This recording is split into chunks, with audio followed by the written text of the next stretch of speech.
పిల్లలు ఉన్న అందరూ అమ్మలు అనుకుంటారు, హమ్మయ్య మావాడు పడుకున్నారా నాయన, ఇంకా మనము పని చేసుకోవచ్చు, వంట చేసుకోవచ్చు, ఇల్లు ఊడ్చుకోవచ్చు, గిన్నెలు తోముకోవచ్చు, స్నానం చేయొచ్చు, కాసేపు అట్లా కూర్చోవచ్చు, యూట్యూబ్ చూసే వాళ్ళు అయితే వీడియోలు ఎడిట్ చేసుకోవచ్చు, అప్లోడ్ చేసుకోవచ్చు అని ఇలా లక్ష పనులు చేసుకుందామని ప్లానింగ్ వేస్తారు.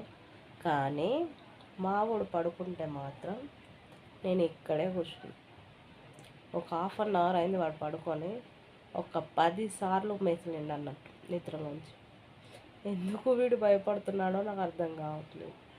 వీడు భయపడి లేచినప్పుడల్లా నేను పని చేసుకుంటూ తడి చేతులతో గిన్నెలు తోముతూ బట్టలు ఉతుకుతూ ఊరికి రావడం, మళ్ళీ ఏమైందని టెన్షన్ పడడం, ఇదంతా ఎందుకు వచ్చిన తంట అనేసి ఇంకా ఇక్కడే కూర్చున్నాను నేను.